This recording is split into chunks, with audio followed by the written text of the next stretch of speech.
All right, we are back on the Andre Duke Show with Carter Smith. I got Richie with me today. How we doing, Rich? Duke, it is game day in Buckeye country. How are you on this fine football Friday? Just same old, just getting my ass snowed in up here in northeast Indiana. So, Yeah, it's starting to snow here in the good old Buckeye State. yeah, so after last night, I know Carter did a post-game show. After last night, yeah, Brendan's already on it. Uh-oh. Let's go. Let's It is go. It is unbelievable. The Notre Dame Fighting Irish are in the national championship. What a game! It is, That was probably one of the best games I've seen in this college football playoff. yeah. So it is unbelievable how it turned out. Marcus Freeman. They looked like they were left for dead at some point in time. Freeman and the boys, they end up squeaking it out, coming through. It's a very, very interesting dynamic. Marcus Freeman's won more big games in the past 2 weeks than Brian Kelly did in his whole tenure.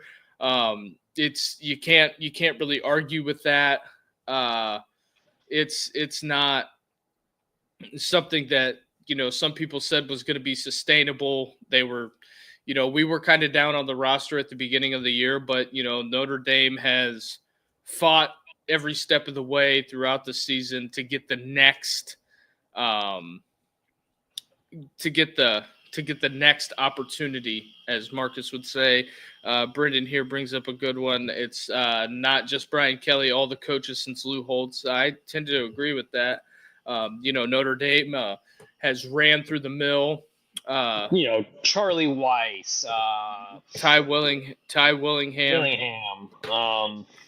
Brian Kelly. I mean, just the list goes on and on for the Irish. And it's good to see that they have what seems to be a sustainable staple in head coach in Marcus Freeman. Well, I think, Notre Dame, we were really critical after the Northern Illinois loss. We were critical. We have since owned that. But, we told people at the beginning of the year what this team was: the passing attack, not the most elite thing in the world. The receiver play has been subpar this year, but the running game has been great. The offensive line that's been cobbled together, Charles Jagasaw coming in and getting some live minutes last night, that was huge. Don't really know. They said Anthony Knapp had the sprained ankle. Riley Leonard was in the medical tent last night. Notre Dame had every excuse in the book last night to quit. They did, and they fought Claude and tooth and nail to get back in that game and pull out that victory last night. Tip the cap to the Irish last night. I'm happy for the Irish and the Notre Dame fans across the nation. We got the one game tonight, and hopefully it is a pivotal match against Ohio State and Notre Dame for all the marbles. Brendan says, "What do y'all think Indy's going to do with making $20 million from the playoffs?" I think Carter added it up. It's like a total of $34 million they've made so far. I think they're going to put that in their bank account. They're not like Ohio State that earned, when Notre Dame got paid $14 million, Ohio State got paid $2.2. Yeah. But everybody it's like everybody working on that group project. You work the hardest while everybody else gets the same grade. Penn State and Indiana contributed. They did. But I'm talking about the bottom feeders like Rutgers, Purdue, Northwestern. You mean the teams that will probably never make the college football playoff? Right. Yeah. And maybe playing in a after New Year's Bowl. Yeah, it's quite interesting, the structure and how that is working out, but we're going to take you all the way up until almost game time. So leading into it, we're the first 5 minutes in.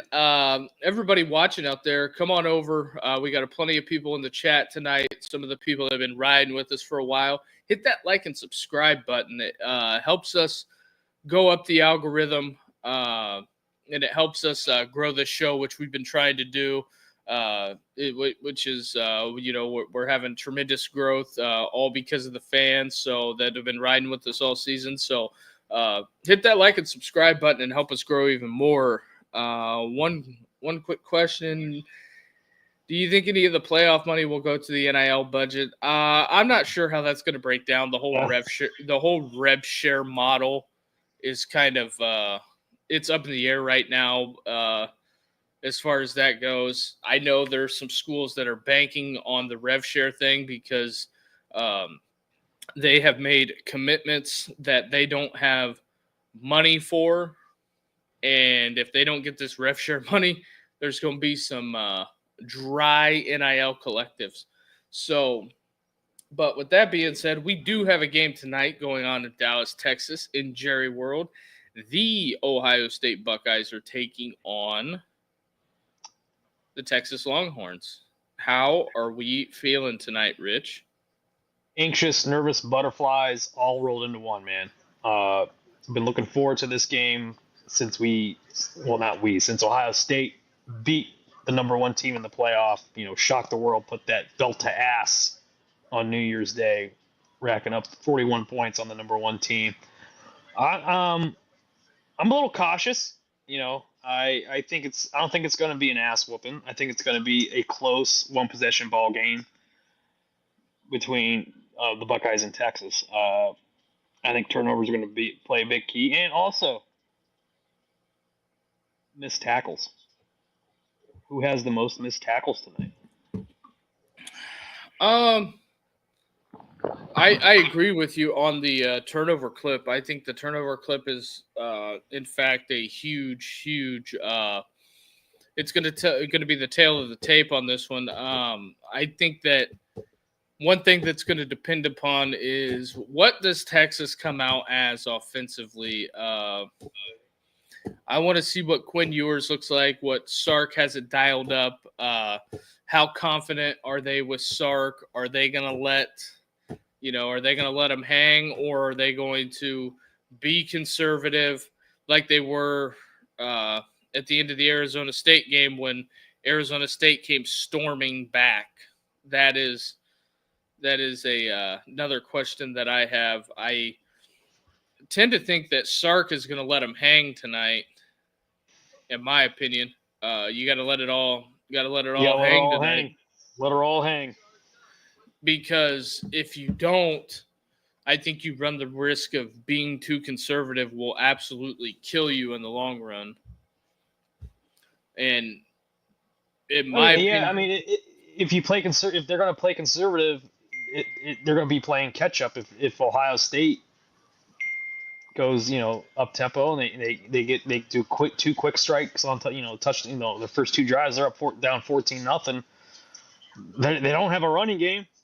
They really don't. And you're going to force Ewers to throw, and if he gets rattled with those twists and stunts and those complex coverages with Jim Knowles' defense, it's going to be a long night for Ewers. And most likely at halftime, if it's a blowout, if it's 2, 3, 4, maybe 4 possessions, it's going to be Arch Manning time, Duke. Yeah, I wonder how much we'll see Arch Manning tonight if Texas is going to roll him out.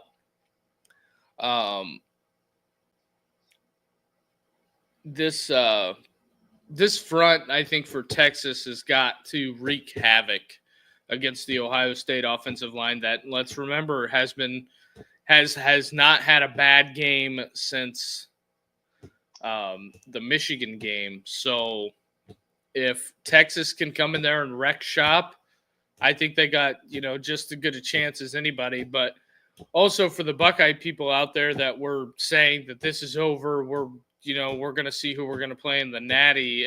You got to play tonight. You got to play tonight. You cannot look ahead. That's something that gets on my nerves as being a Buckeye fan. There's some other Buckeye fans that we're gonna belt to ass tonight. We're going to put up 60 points. We're just going to kick the shit out of them tonight. I don't think it's going to happen. I think it's going to be a very well thought, close game tonight. Oh yeah, I think Sark's got something to prove, and so does Quinn. He does. I think he does too. He's going against his former school, even after not going on that road trip and having and was told not. Kyle McCord would not be the starter at Ohio State. Yeah, that's a big he said, she said. I think there's a reason why the total tonight is over 51.5. Ohio State -6. We got Carter here. What up, dog? Carter is out. He's out there in the mean streets of Columbus fighting crime. It's Carter, man. The chin. Or the beard. The beard. Yeah, the beard. Yeah, we'll call him the beard. But yeah, so this is what we got going on. Also, in other news today, Carson Beck commits to Miami. I think a lot of people in Buckeye land were happy about that. Are you surprised that he's going to Miami? No. I'm not either.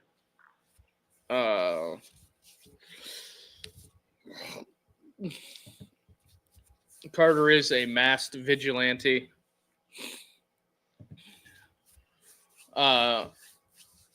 So yeah, this is as heavyweight matchup as it gets. Actually, his girlfriend does play at Miami, but yes, I don't know. I think the Beck stuff is.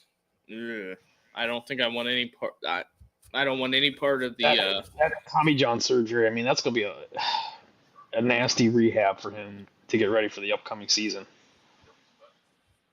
Yeah, I just can't. I'm out on Carson Beck altogether now. Mm-hmm. Yeah, I am too. Yeah, it's always. Texas didn't win a natty with Colt McCoy, did they? I didn't think so. No, they won it with Vince Young, and then Colt McCoy was a freshman when Ohio State went down in 2006 and beat them 24-7. Because they were showing a bunch of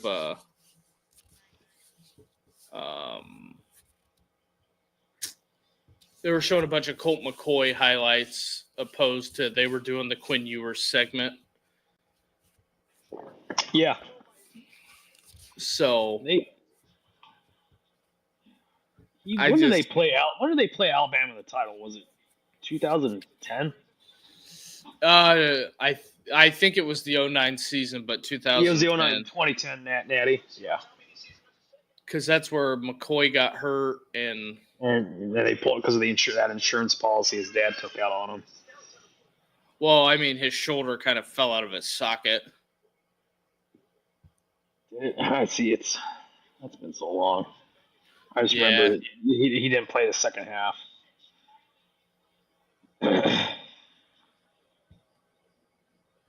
They got the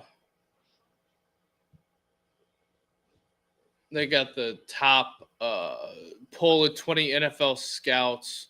It was Shador Sanders. It was a couple other people on the graphic, but Quinn Ewers was below. He wasn't one of the top 3 Qs taken. So I don't know. You're good. I think that when you got Jackson Dart on the draft board, if I'm Quinn, I come back just for the simple fact of you can. You could be the number 1 pick next year, and opposed to getting $5 million, you could get $25 million. Right. Yeah. Exactly. So, Do you think Texas is going to come out and run the ball tonight? I think they do, to see how well that Ohio State defense, that front seven, reacts to them. See if they can even establish the run game against the defense. So how many yards, rushing yards per carry or game is Ohio State let this year in the playoffs? I'm not sure in the playoffs, but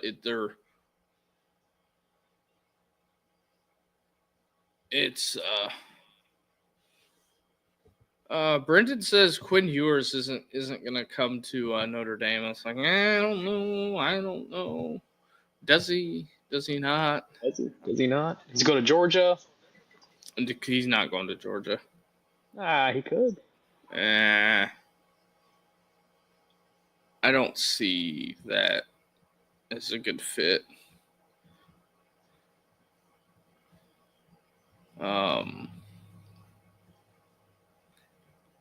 It's not giving me the. Hold on, I'm trying to pull this up. Rich. Yeah, you're good. He just came in from outside and he's just covered in snow. Oh yeah, it's a winter. Yeah, I gotta get some food for tonight. We're getting some Papa Bears tonight. Oh, nice. I don't think Ewers is transferring at all. Either him or Arch is leaving. That's a fact. That's a fact. Because I don't think Arch is going to sit on the bench for another year. No, if that happens, I see him going to Ole Miss. They're going to need a quarterback, Duke. I don't know. That Simmons kid's going to be pretty good.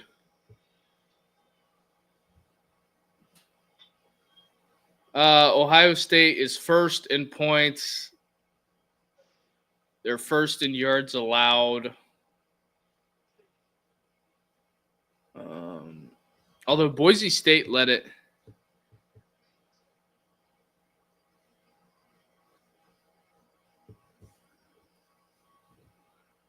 What's Carter got rolling here? According to College Game Day tonight, his camp made it very clear he's planning on entering the NFL draft. Okay. Until he finds out what Carson Beck's getting paid. Was there a number that was ever floated out there of how much he's getting paid from Miami? No, it's not out there publicly yet. Not yet. But when it does get out there, people are going to be like, what? They're paying him that much? Yeah. I'm trying to pull up the rushing yards for the year. Indiana actually leads the nation in rush defense. But Ohio State's played one more game. Ohio State is averaging giving up 92 yards on the ground. That's always good when your defense doesn't allow over 100. Yeah.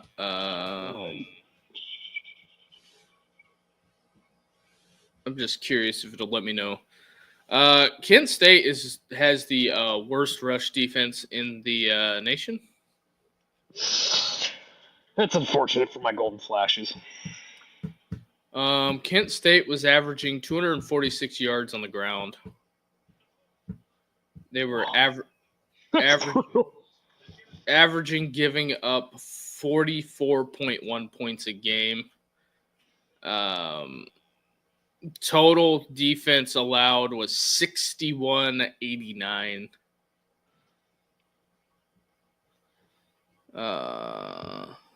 And then they were averaging 515 yards a game. Golden Flashes. So I think, but anyway, back on topic. Reset the show here, and then we'll do some deep dive analysis. I know you got a bolt, Rich. Yeah, got a bolt in about a couple minutes. if you're watching out there on Twitter, come on over, hit the like and subscribe button. Help us grow this show. I believe we're probably going to do a watch stream tonight. I'll probably be rolling solo on that. Are you hopping in on that, Rich, or no? I might. I'll see. Once the girls might be down here, so it might be a little chaotic. Well, if everybody's down there, don't worry about it. I'll figure it out, man. That's cool. Score prediction. Sid 38-24. I like the Horns in this one. Do you? Yes. What's your prediction? 34-31. Texas wins it on a last-second banger field goal. Got to stand on your conviction. I like 31-24 Buckeyes. I think that there's going to be a weird play in this game that might blow the lids off the end zone. And I think Texas is gonna try to run the ball. And I think some of the things that Clemson tried to do, they had a real aggressive front seven. I think Sark comes out and screens Ohio State to death. Let them over pursuit. Yep, dump it off. Boom. But I think it's gonna be if they can run the football, I think they'll be fine. No running football, Texas is in trouble. Long night for the Longhorns. But I just don't think that. And old Feinbaum was taking some big shots at Ohio State today. He wants to know which Ohio State team is going to show up tonight. And that's a fair and valid that's a fair point. In the past, we've had the Ohio State faithful. Travis here, 38-23 Bucks. Not a bad prediction. They were curious to, Feinbaum kept on saying, well, what Ohio State team is going to show up? I'd almost tend to agree with him on that. I hate to say that. And why is that? You don't think they can play consistently for 3 games? Keep it up like they did the last 2? Well, I think going into the Tennessee game, everybody had counted them out. The Ohio versus everyone thing. And then Oregon was kind of a bit of a boogeyman. And now they have Texas. And you're minus money to win the national championship. So I think you being the quote-unquote underdog, I think that narrative is played out. And I think that probably some people started reading their press clippings. Carter Man, 38-37 in a thriller. Yeah. Also, if you roll down to Lane and High tonight, if Ohio State wins, Carter will be dressed in the Michael Jackson Beat It outfit doing the thriller. I would also like to add on top of that the moonwalk. Yes. Carter will also be doing the moonwalk. And wait. Lastly, he's got to wear a white glove. I think he just keeps one of those in his glove box. I think so too. I mean, I heard he is a very avid Michael Jackson fan. Yeah, I heard that as well. He was singing "Beat It" yesterday, all day long. From what he was telling me. Strange. UT hasn't played a top 20 offense yet this year. OSU starters haven't played 4 quarters in the playoffs yet. OSU exposes Texas's weakness. I agree with you. I'm just saying that I feel like Texas has the better quarterback. I mean, and that they do. And I'm not taking anything away from Will Howard. Will Howard has great numbers. He's been playing great. But if you cut his throws to Jeremiah Smith off, as far as deep balls. Look at the completion percentage. OSU hasn't forced 4 quarters of fuck you football yet. Better get ready for it. Yeah, and a lot of people are sleeping on Sark. Everybody forgets that he was a mastermind play caller for Alabama Jones. Everybody forgets about that. So I think it's, very interesting that Texas comes in at a 6-point underdog. The book loves Ohio State, but also you got to remember that one of the things that Vegas does is they like to trick people into thinking something is what it isn't.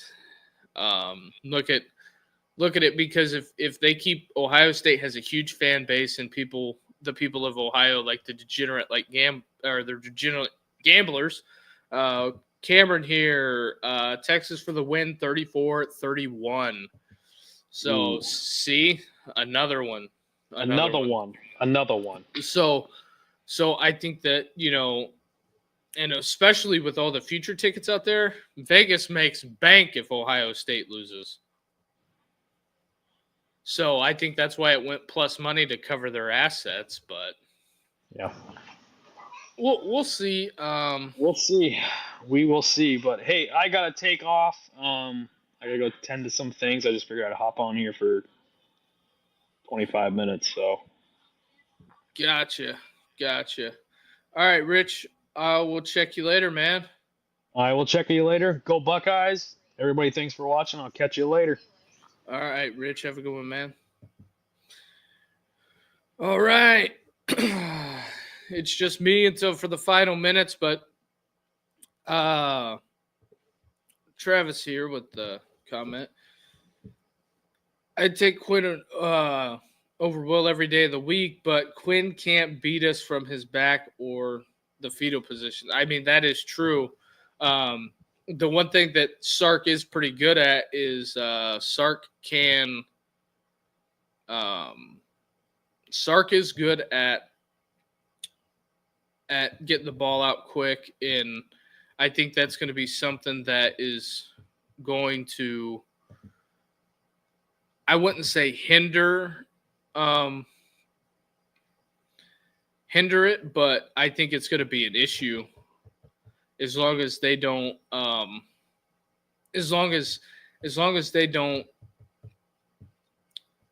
Texas, if they don't mess around and try to play too many games, I think they'll be okay as far as that goes, but they got to get the ball out quick. Cameron here. Another night of glorious college football. Yeah. That's one thing that I'm hoping for is a good game. And the trivia question that the College Game Day has for us is, who is the last underdog to win a college football playoff game? I want to say maybe Oregon, the year they beat Florida State, maybe something like that. We got 44 minutes until kickoff. I'll probably cut this stream right at about 40 minutes here going forward, or maybe a little bit longer. But any other questions, comments, concerns? Any other Ohio State fans out there got anything they would like to add? The Buckeyes are coming out on the field right now. Mickey Marotti getting the fellas ready. So it's a big night. You got Jack Sawyer pumping the guys up.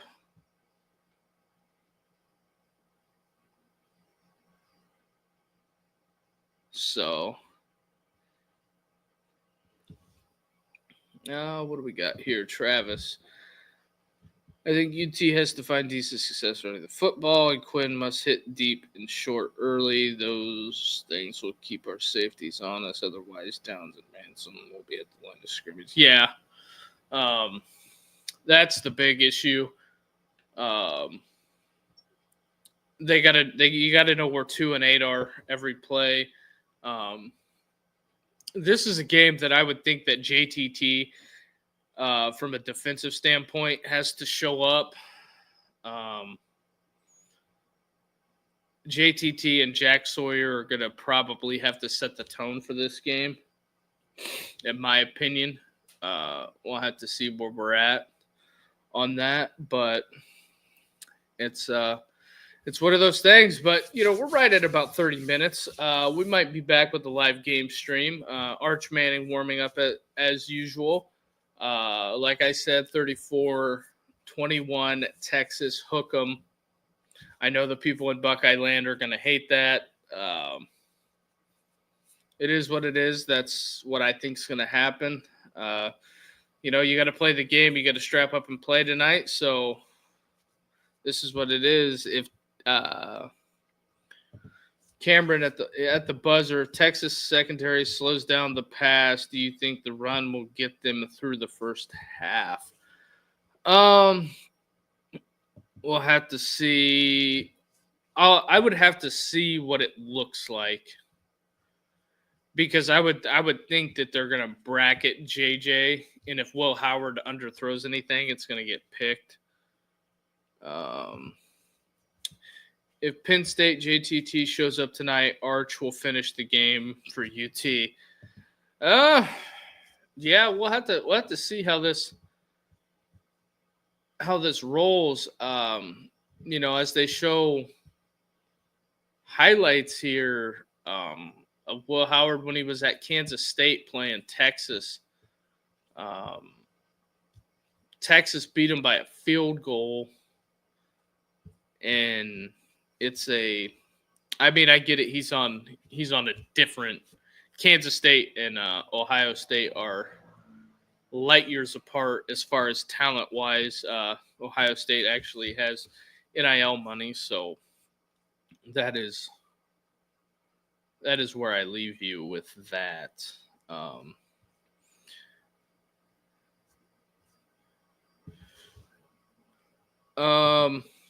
I think in the low red zone, you're going to see maybe like the 10, the 15 yards or closer to the goal line. I think that's when you see Arch Manning come in. Or if Sark completely wants to shock the defense and completely, if he can catch them lacking in personnel substitutions. And that's also going to be key tonight. I think you're going to have a ton of, it's going to be on the assistant coaches tonight. I think Sark's going to play games with personnel.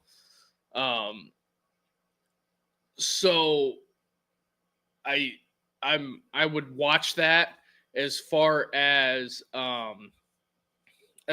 them doing some things, running guys off, maybe not running guys off, acting like they're running guys off, and have receivers lined up real wide, and Texas catching Ohio State in the middle of subbing when they didn't sub, but they thought they subbed. So I think that Sark's going to do some trickery like that. I would not be shocked. I think that Sark is a hell of a play caller, and anybody that wants to say he's not obviously doesn't watch a ton of football. I think Steve Sarkisian is one of those guys. His name wouldn't be getting thrown around in the NFL circles if Sark was not elite. And I don't mean PJ Fleck elite. So that's where we're at on the broadcast. Travis, Sark's a guru, not denying that. Yeah.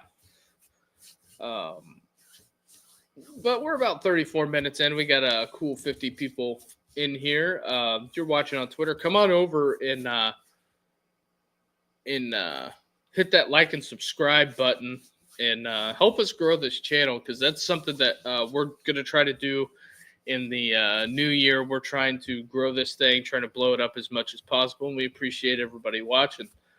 So I guess with that being said, I think we're going to come back maybe at the end of the first quarter, maybe the beginning beginning of the second quarter or maybe even the second half, turn on those bell notifications so you can catch us live and,